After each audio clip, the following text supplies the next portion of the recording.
It's kind of an LA story that has to do with the scoring world more than anything. You know, Joe Porcaro was a drummer, but also a percussionist, and worked in the bands and in the orchestras for television and for film. It really started with David Page's father and my father.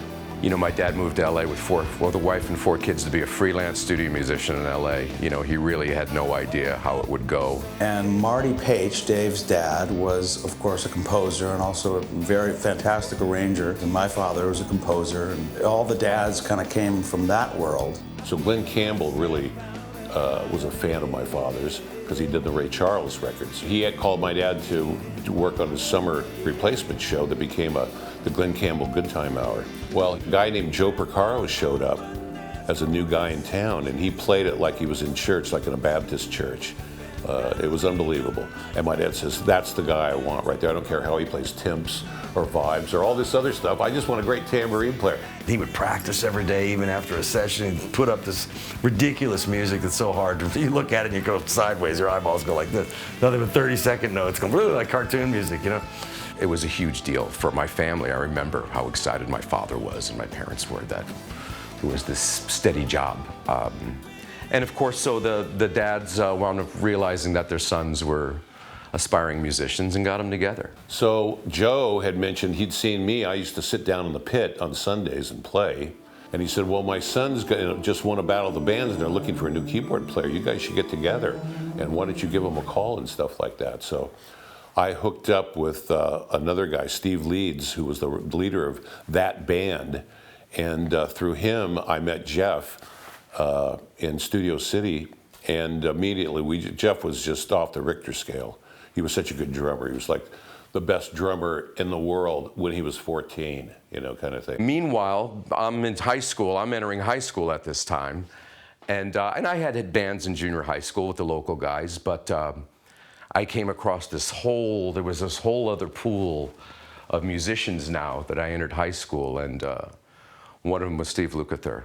You know, another was Mike Landau, and another was John Pierce, and we put together our own band. I met Steve in high school, you know, and I saw his band, and I said, I want to be in that band, you know? These guys are incredible. Mike Porcaro was playing bass in the band, and, you know, Steve Porcaro had another band going with Steve Lukather in high school.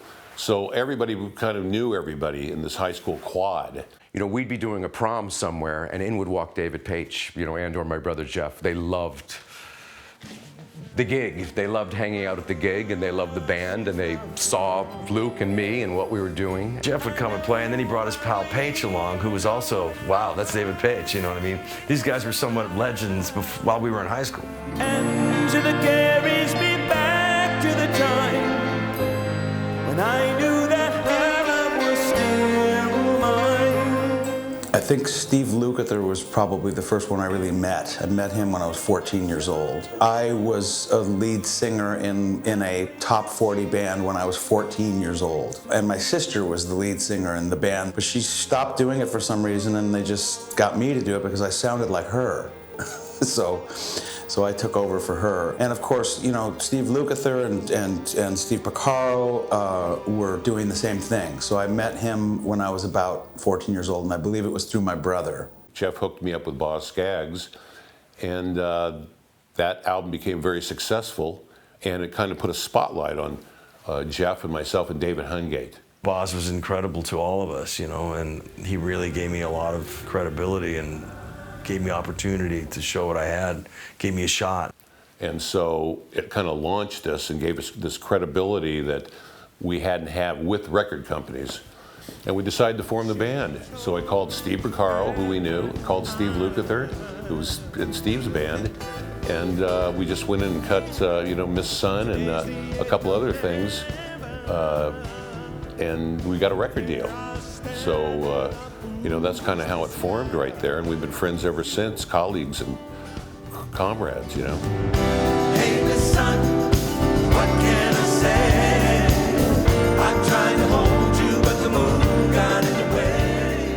There was kind of a part of me, the lizard brain part, that was just kind of so focused on the fact that we were going to be successful doing this and doing our own thing, not only doing sessions, but I'd always hoped that someday that we would, a band would be put together that maybe I could be a part of, and that's just what happened.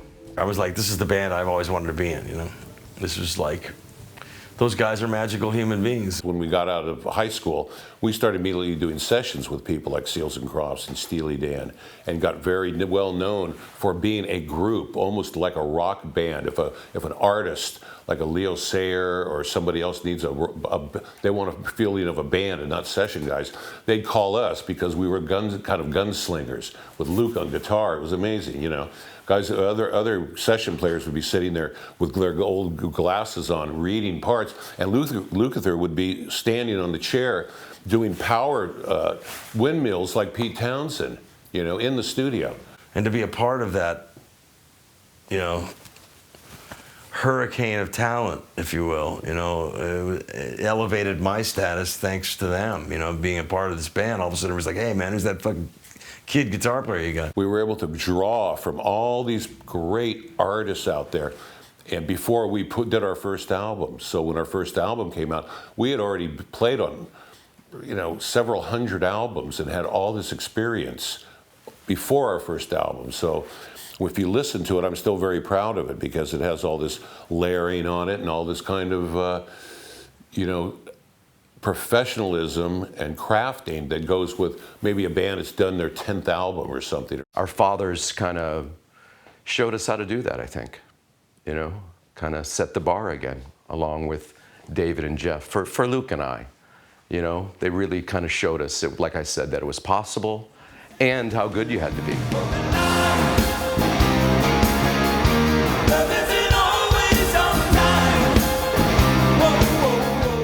I really love vocal music. I mean, that's one of the reasons I wanted to put a band together, is because the ability to arrange and express yourself through singers. Even though I couldn't sing all this stuff, I had singers in the band that could express and execute what I was hearing in my head. There were a lot of singers in the group, so they had some difficulties with the original guy, with Bobby Kimball, and then they brought in Fergie Fredrickson, and they had some difficulties with him, and they were looking at a bunch of other people, and Jeff Porcaro saw me, and they all knew who I was, and it was just, you want to give Joe a try, that kind of thing. There's a part of me that will always feel that I'm, still kind of the new guy. It used to really bug me. It doesn't bother me at all anymore. I feel, my relationship with them, in my mind, it goes back pre-Toto. When we get out on stage, it's a band. You know what I mean? It's a single band that I'm very much a part of, and there are times when I feel like the leader. Sometimes when we sound checks, a lot of times they look to me for what are we doing, that kind of a thing. But especially of the four of, I guess, what you could call the primary guys, David, Page, Lukather, Steve Porcaro, myself, we all really look at each other from time to time, and each guy kind of takes a leadership role from time to time. It's very balanced that way now. Joe's kind of been vocal captain, where he's been the guy that has kind of just logically built the structure of the vocal parts, and he knows what he's doing. And Dave totally respects Joe's sensibilities on that, and I think they've assigned parts very well and very naturally for what we do and bring out our strengths each night, and we're covering it. And Joe's happy. When Joe's happy, vocally, yeah. we're happy.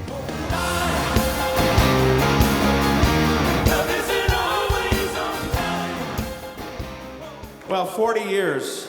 40 years is a long, long time. Long time. 40 years of concerts, 40 years of records, 40 years of songs. We honestly thought, the idea was at the time in 1977 when we started the first album, I would look up and, Jeff and Dave were like, if we could get 10 years like the Beatles or something like that, not be the Beatles, that would be impossible. But in terms of career length, we always just wanted to be like the Beatles and the Rolling Stones, which is to go out and play for hundreds of people. But it's funny, my first attorney always said, he says, the problem with doing a group is not if it fails, is if it succeeds. That's the problem, is being super successful, There was never a fallback plan. This is what we were going to do, and thank God we had my brother Jeff and David Paich were kind of leading the way. They had kind of broken through and kind of showed us younger guys that it's possible we could get to that next level. Look at my brother's doing it. David Paich is doing it. They're working with bands that are our heroes and doing sessions, and they're doing it. They're making a living being musicians, and it's possible. If they can do it, we can do it. Not a day goes by when we don't feel very blessed that we're able to still do this for a living, you know what I mean, and be out here and go, I can't believe we're getting paid for this. I think most bands start and think, you know, look, we can just have a hit and, you know, perhaps a tour along with it to, you know, let's see how far we can go. It was different for me. When I came in, they were already hugely successful. You know, I mean, they had already the Total 4 album, which is clearly the biggest one they had done. I came in after that, so it was a well-established thing. But yeah, I mean, no one thinks, you know, oh yeah, we're going to be doing this for 40 or 50 years. I don't think. Everybody really enjoys each other's company. It's not, you know, 6, 7 guys going in opposite directions every time we get off the stage. You know, we have a great time. We're always looking for each other to go to the next good meal after, you know, on a day off or whatever.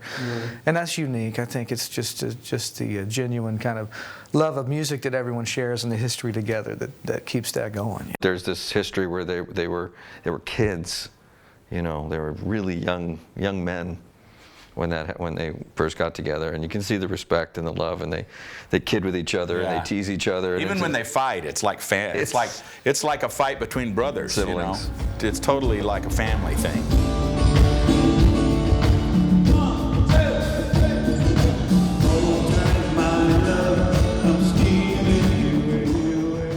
You know, we were remastering all the new albums. You know, we listened from the first album, every track in chronological order up until all the end of the Sony records in the mastering room. And like, we hadn't ever sat in a room ever and done that.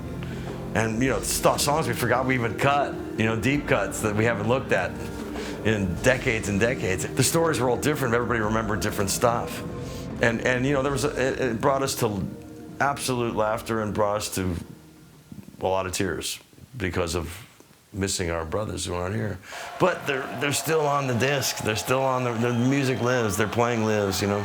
All these years later, man, going on 26 years, Jeff's been gone, man, you know, but his playing is every bit as good. You can actually see the arc. You can see the growth. You can see the ups and downs, the consistencies, the inconsistencies of our band, where we got, wow, we were on a real flow right here, but here it's a little bit uneven, but each one had its own merit to it. But all of a sudden you look back and you go, man, we like did a lot of albums and spent a lot of hours making those albums.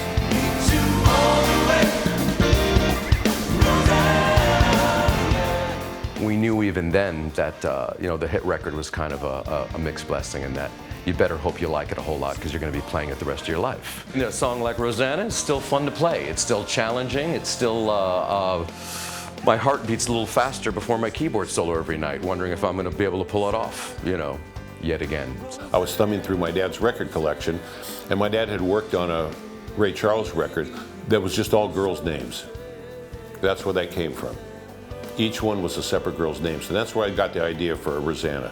I didn't have Rosanna, I had the whole song written, and all of a sudden Steve Porcaro walked into my kitchen and he introduced me to Rosanna Arquette, you know. And so I was looking for a title, and I put that name on there with the Rosanna, yeah. It seemed like a good hook on there. So, you know, it had been written about a totally different girl. And I think our definitive song that you go, that's what Toto's all about, would be Rosanna. It has every element in it. It has the famous Jeff groove. It has, you know, the dual vocals. It has, you know, great solos from Steve, and I, you know, people say that they like what I did on that. And it really encompasses of our coming into our own. And it really holds up.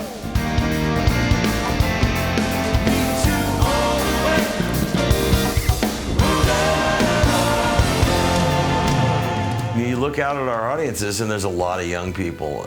It's like legitimately the music kind of cuts across multi-generations. A lot of families come because we're not offensive, we're not political. Not only the loyalty of the fans that have stuck together, but this whole other generation, the fact that it's not just people our age out there. You see so many young people and so many people our age bringing their kids to show them what you almost feel like they're taking their kids to the zoo to see what a real musician looks like, you know, in a way.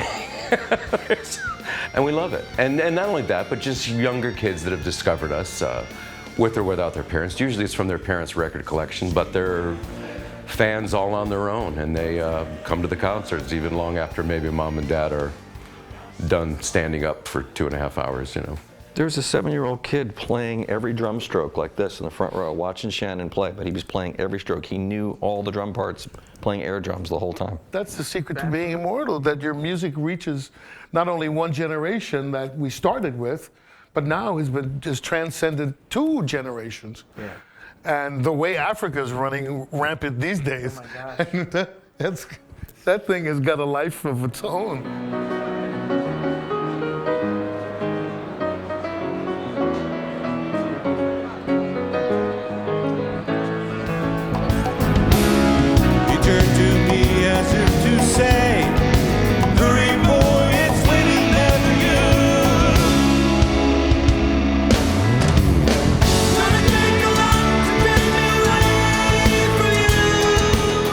Africa's taken off to a level that is laughable, really. I mean, and we just cry every day. There's a new meme, and there's somebody doing a version of it in some bizarre style. You know, from heavy metal to bluegrass to harp music, and I mean, it's insane. All the choral stuff, you know, that they've done. I mean, it's very touching, you know, really. And it's funny because that song is, to me, is the least Toto sounding song that there is, you know.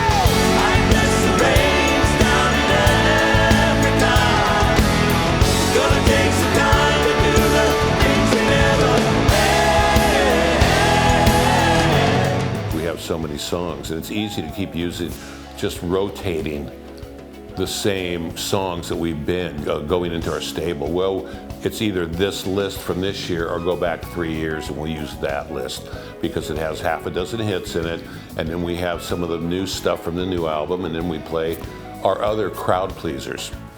Well, this year we said we're going to toss all that and try and dig deep and do some of the cuts that people have always asked us to play. The set list for this tour is interesting. You know, we thought 40th anniversary, we got to play stuff from every record, or at least we try. You know, certainly all the Sony records at this point. Those are the ones that we're focusing on because that's where it all started.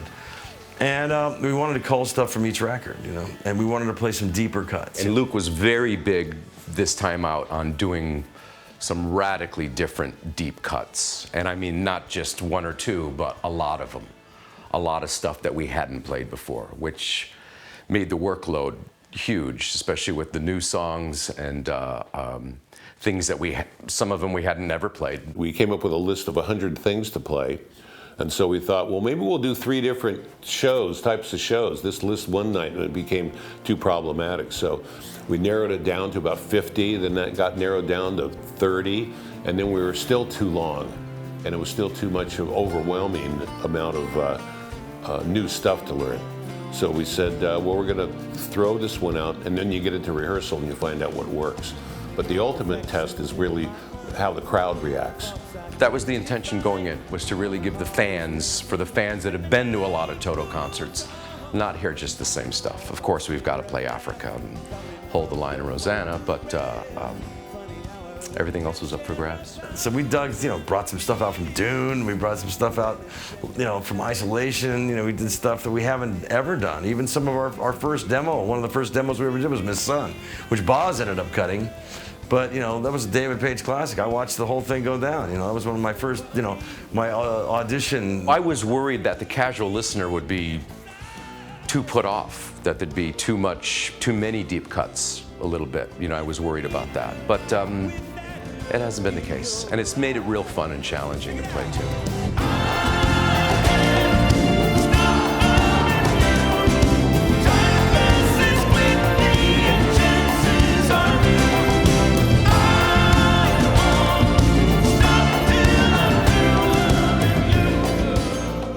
The guys have been very generous with me. Let's do Joe songs. Let's do, come on, we have you. Let's do some, more stuff off the 7th one and off of Fahrenheit. And that's great.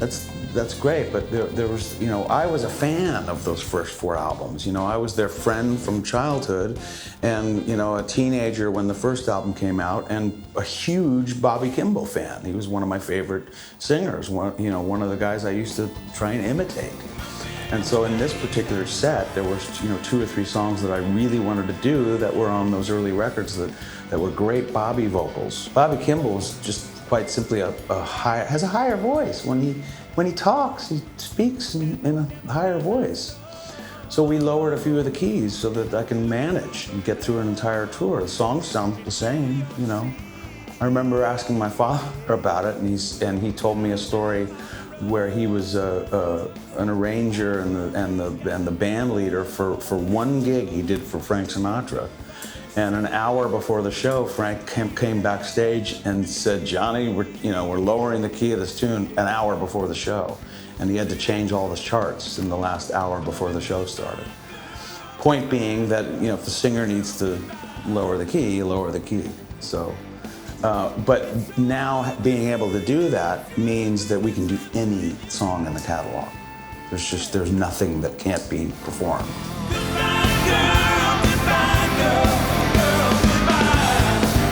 It's really a joyous thing that we're able to go out and connect with people and really, you know, commune with the audience.